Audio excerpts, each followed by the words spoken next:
Welcome to Not Milk Never Milk. Subscribe if you're lactose intolerant. You start by opening your image in Gimp.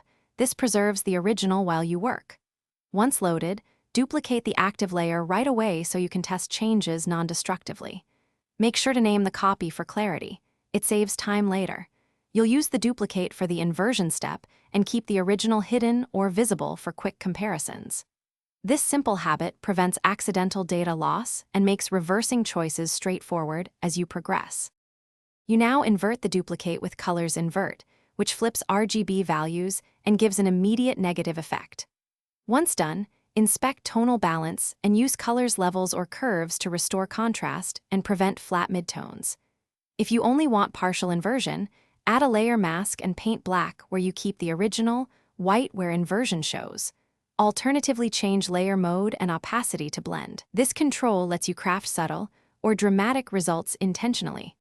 You finish by fine-tuning any remaining color shifts, then flatten or export the file using export as with an appropriate format and color profile.